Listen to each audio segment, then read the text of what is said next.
Alright guys, another day, another video. So today's day 7 of the Seeds for the Future program. So it marks a week since I've been in Beijing and I've settled in really well. It's amazing how fast time goes, and it just seems like yesterday I was coming off the airport and coming into the place. I feel like I've settled in really well. Over the past 2 days, as I mentioned from my last video, I've been continuing and concluding the cultural exchange and the language class that I've been doing, and it concluded with a really small examination and a performance that we did to other Chinese students. So the exam was fairly straightforward. It was just a basic language exam, which I passed. I don't know what mark I got, but I was given a certificate at the end, an award for completing 30 hours of culture and language classes, which was great. We did the performance in front of Chinese students, who were studying English, so sort of doing a parallel course to the one we were doing. And it was great fun meeting them, singing Chinese songs, introducing yourself in Chinese, and overall getting to know them about the situation, the background, and what they were doing. What I found really interesting was how many similarities I could draw between what I was doing and what they were doing. Even though they live in a totally different country, other side of the world, different language, you'd think that they were very, very different in their way of doing things and attitudes and their ambitions. But what I found was it's really quite similar. One of the students I spoke to, I asked him just a general question about if he drove a car, and he was like, no, I've got a license. I got a license a long time ago, but cars are so expensive. I just can't afford to get a car at the moment. Even lessons, they really drew out most of my money, and it made me laugh because it was a similar problem that I've had. I've been thinking about, and also I was talking about how when he finishes university, he's looking for an internship, and he's really stressing about whether he's going to find a job and stuff.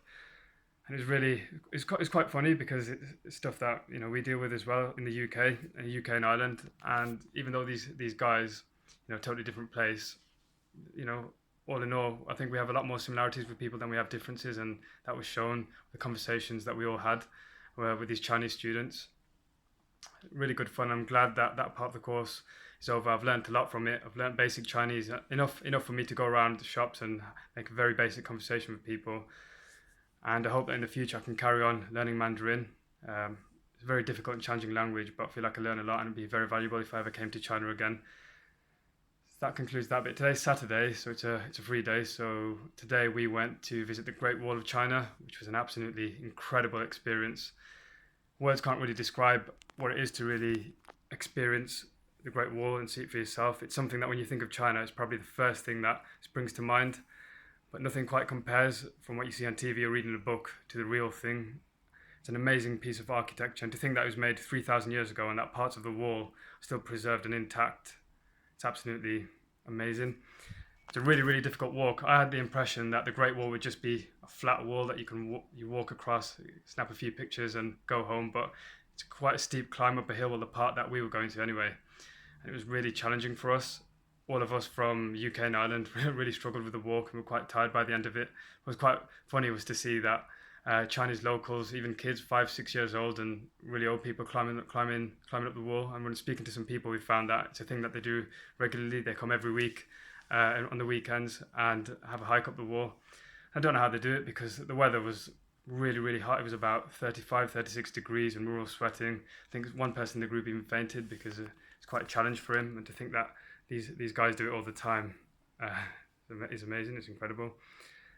So yeah, that was the Great Wall. I'm really glad and really grateful that I had the opportunity to see it for myself, and I got some amazing pictures. I don't know what else to say. It's one of those experiences that you have to see for yourself and see what it's about. So that's what I've done today. This evening I'm hoping to go to the Bird's Nest Stadium and watch the local team Beijing Shenhua in a football match. All the tickets have sold out. We've been told by some of the Chinese friends we made that if we go to the stadium, we may be able to get tickets from ticket touters for fairly good price. So I'm just going to head over there now and hopefully get to watch some Beijing football. I've got another free day tomorrow, and we're just going to use that to explore more parts of Beijing that we haven't seen already. We've only got 5 days left now in Beijing, just under that. So we really got to make the most of it and explore as much as possible. That concludes up to day 7 of the Seeds for the Future program. Thanks again for listening, and I'll keep you guys updated.